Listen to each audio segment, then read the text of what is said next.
here we are back again with another concert review. I don't think there's a lot that I can really say about the Rolling Stones that hasn't been said already. From their start back in the 60s, it was around the same time as the Beatles. Of course, they were part of the British invasion. They were always considered the bad boys, while the Beatles were considered the good boys, and were highly, highly influential for rock and roll and would lead to eventually hard rock as well. I will go ahead and start with my first introduction to the Rolling Stones. Like many of my introductions into good music and rock and roll and searching bands and all that fun stuff, it actually started back on Guitar Hero. The first Rolling Stones song that I consciously remember ever listening to was Painted Black, which was on, I think, Guitar Hero 3, if I'm not mistaken. Painted Black was such a fun song to play on Guitar Hero that I was absolutely in love with it. And you know, my mom would hear me play Painted Black on Guitar Hero, and she would come in and tell me about the Rolling Stones and how they were always one of her favorite bands. And that kind of interest with Painted Black led into discovery on going ahead and finding, more about them and more songs that I liked and more songs that I would listen to. My second biggest was actually the TV show House, if you guys remember that.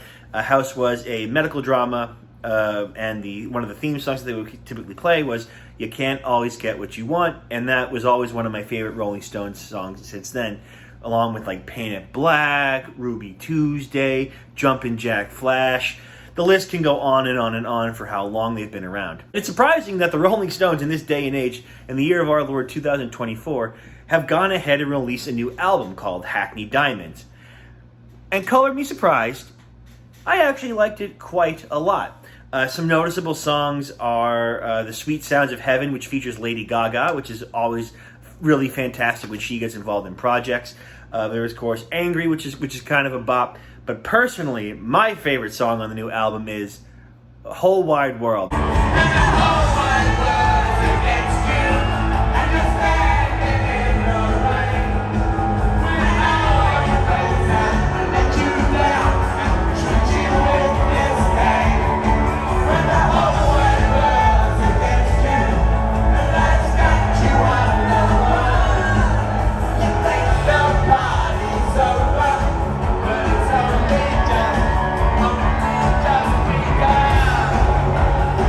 Checked out Hackney Diamonds, go ahead and do it. It's really, really good. Is it as good as some of the classic stuff? That's up for debate. But it's pretty awesome, the fact that it even exists. They're still making music after all this time. With the Hackney Diamonds tour going ahead and coming up here, I had to go ahead and I had to get tickets. I went ahead and got my mom to go ahead and come with me as well. And it was a lot of fun. Never really sure what to expect with these kind of shows, but little did we know we were in for a real treat. So, of course, we were back at the MetLife Stadium where I initially saw Metallica on their M72 No Repeat Weekend tour. So we, of course, were back there again. There were not as many people as there were because this was not a full 360 ring like Metallica was. It was just, your typical, section in the back is cornered off and all the seats in front and the pit.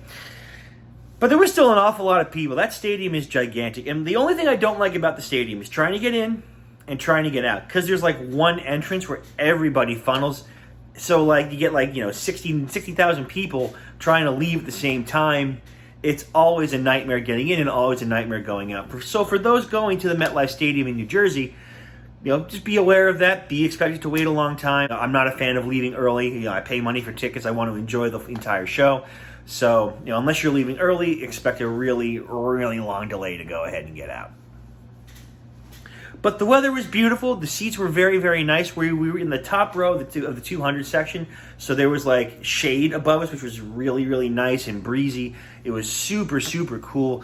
Lots of energy from the folks around us, obviously because it's the Rolling Stones. And the show opened up with a band by the name of Lawrence. Look at me now, but I want to make you see.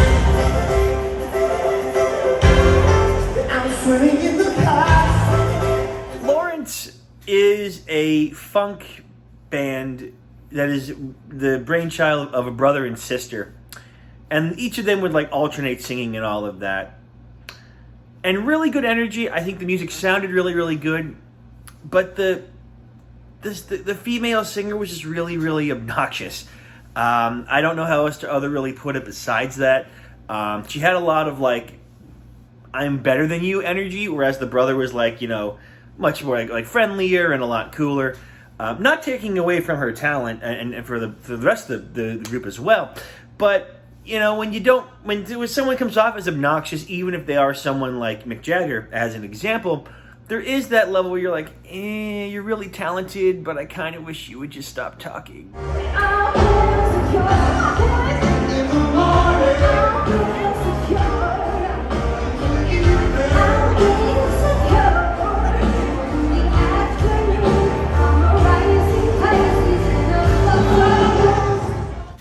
And so what was cool about Lawrence is that they would alternate on who the singer was. You get different types of songs. I will admit again that the sister is a very, very, very, very talented singer. I mean, she can hit high notes. She can do long yells and screams. It's actually very, very impressive. Well, after they had finished a couple of their songs, there was an old guy I heard walking by, and he said, "I wish you guys would shut up. That was fucking awful." And I was like, "Whew." I wouldn't say it was awful. I think they're very, very talented individuals. Is it my kind of music? Absolutely not. Would I listen to them again? Probably not. Not really my thing. And no matter how I feel about a singer being obnoxious or anything like that, the one thing I can't take away is the fact that they opened for the fucking Rolling Stones.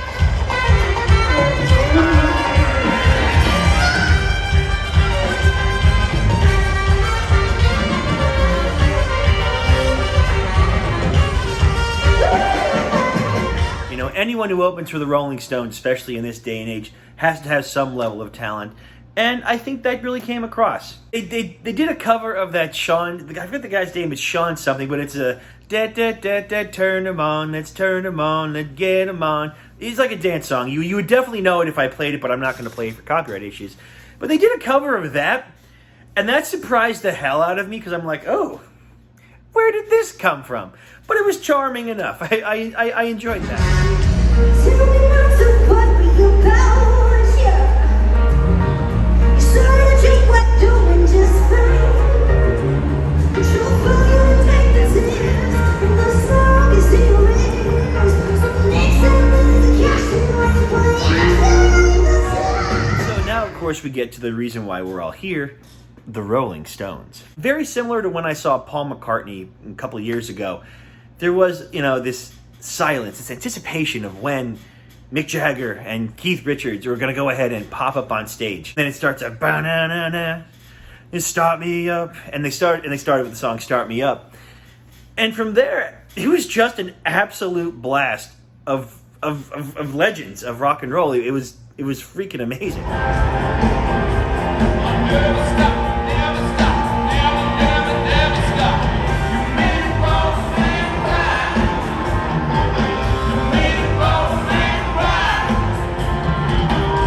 Joke in the rock and roll community of how the Rolling Stones must have found the perfect combination of drugs to keep themselves immortal. And I think that's true to a certain extent. They may look their age, which again, they've been doing this for a very, very long, 3 times my life over. And the age does show. But vocally, I think they sound great. But both Mick Jagger and Keith Richards, I think, sound really, really, really good. And I'm always impressed when artists of that age are still able to perform with that level of quality. Some artists, you get older, your voice gets deeper, like Elton John, where you got to take stuff down an octave, but not really a problem with either Keith Richards or Mick Jagger. They started off fantastic, and dancing and moves. It was really, really fun, and again, very, very, very high energy, and that was very, very clear, and the audience absolutely went berserk over.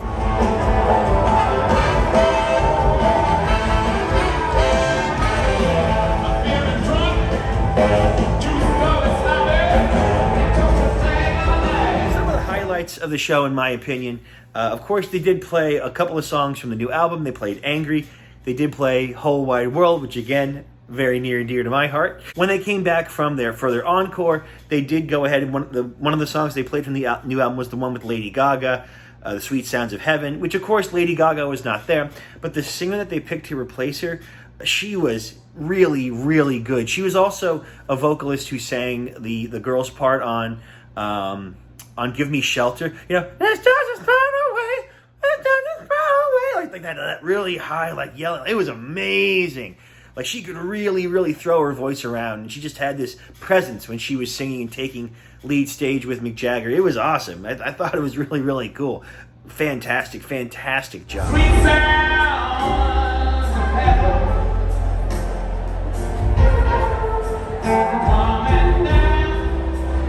Coming down to the earth. I hear the sweet sound. Some of the other songs that we went ahead and played, they of course did play Painted Black, Sympathy for the Devil, Jumpin' Jack Flash, You Can't Always Get What You Want. And another one that I really, really, really like is Wild Horses. That's one of those songs that just kind of hits you right in the heart when you hear it. And I will admit, no shame, that I did tear up, and a couple of tears came down as they did go ahead and play Wild Horse, just like, ugh.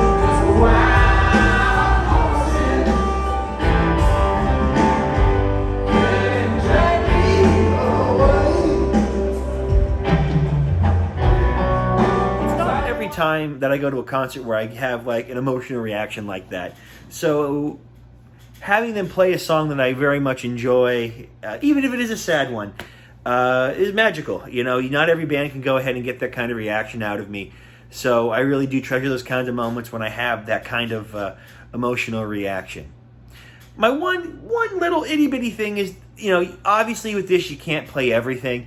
And what was cool is that they did go ahead and have a list of songs that you can vote for beforehand, and they will play one of those songs. So the set list is always changing. Even songs that like Keith Richards will sing will also fluctuate over the course of the concert, which is really, really cool. So for anyone that's like going to multiple shows, you're going to get a different experience, which I really, really respect. I think that's a really, really cool thing to go ahead and do. And you can't always get what you want. You can't always get what you want. And you can't always get what you want. But if you try time, you just might find you get what you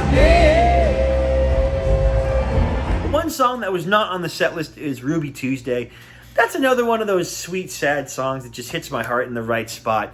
I would have really, really enjoyed to hear that, but again, like the Rolling Stones would say, you can't always get what you want. A couple other standout moments, like visually speaking, when they came out for Sympathy for the Devil, was really cool. They had this like Greek Colosseum kind of thing, and like as the song gets going on, you know, you talk more and more and more about the devil. You know, it starts to burn and it catches on fire. It was so freaking cool visually to go ahead and see that. Like, it was absolutely awesome. Jesus Christ had his moments of doubt and pain. Make them show the pain. Wash his hands, seal his face.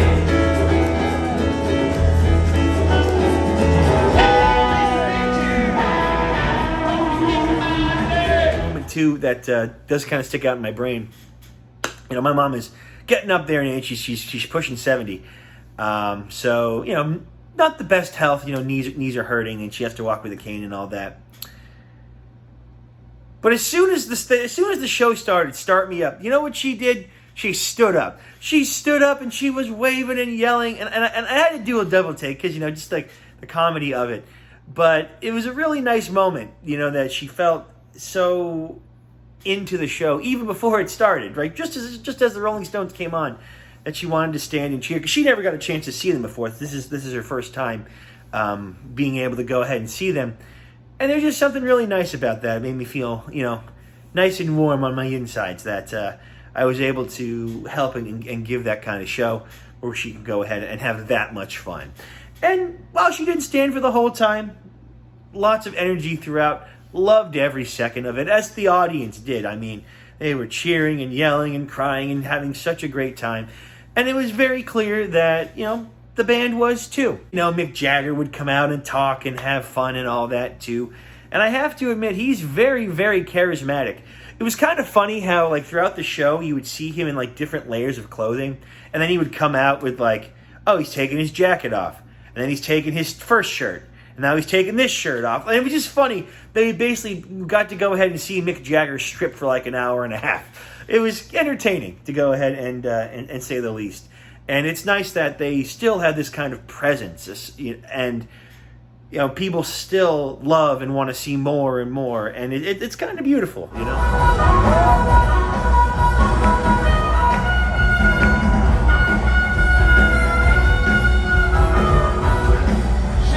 In this particular tour for Hackney Diamonds, there's not a lot of shows left. I think a lot of them are left in like California and maybe some of the other states. This is a really, really big tour for North America. You know, they're only can fit in big stadiums because the demand for Rolling Stones is so high. But overall, if you get a chance to go ahead and see this, what the hell you want me to say? Of course I'm going to go ahead and recommend it. It's the Rolling Stones. Despite, you know, age or anything like that, like, it doesn't matter. They're still the Rolling Stones, absolute legends, and I think it's really, really cool to go ahead and get a chance to see them. You know, we never know when something's going to happen, or someone's going to get hurt or pass away, or if the band decides, hey, that's it, we're done. They didn't talk like this was the end, so maybe they might come around again. And hey, if they do, I'd love to go ahead, and I'd love to be there myself. But let's go ahead and let's get to the point in our show where we go ahead and talk about the merchandise. Now, I did splurge a little bit than I normally do. Normally I'll get like one shirt, but this time I got 3. And this is the first one, our standard tour shirt. I really, really love the diamond, like, lips and the tongue coming out. Of course, that was plastered everywhere, but I just think it's a really, really cool design, and I like having it on a shirt. And, of course, it has the tour locations on the back. I love the design of the diamond lips so much that I actually got a second shirt that also has the diamonds and lips on them. And, of course, again, third and final shirt that I got is a little special. Very similar to Metallica on the M72 tour. They had a different t-shirt for each of the venues. Not the different days like Metallica, but each of the venues that they were at, they went ahead and they had a different shirt. And so this is the one that I got for where I was in New Jersey. I really, really like this one too. I think it's kind of it's just more subtle and not super, super in your face. There's no dates on the back or anything. But I think it's really, really nice. And if I had infinite money, I probably would have gotten some of the shirts from the other locations too, because they're also pretty quite nice. Ultimately, the Rolling Stones have been around, you know, more than I've been alive, and just about as long as my parents. Well, longer than my parents actually. And seeing these legends in the flesh on a live show is it's just freaking cool, man. I really don't have much else to say. I mean, it was amazing. It was absolutely amazing. You know, I never thought that I'd ever get a chance to go ahead and see the Rolling Stones live, and I feel very lucky that I had the opportunity to, and to go ahead and take my mom, who never got a chance to see them for her whole life, and get to experience that with her. Stuff like that I think is really, really important, and I think it's really special.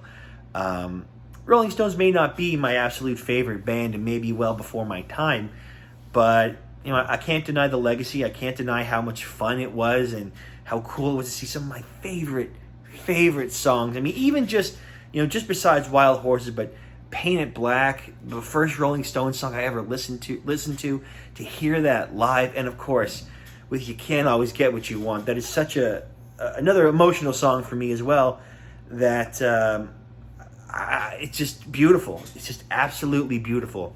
If you get a chance to go ahead and see the Rolling Stones, it's worth every penny, and I highly recommend it. I hope I get a chance to go ahead and see them again.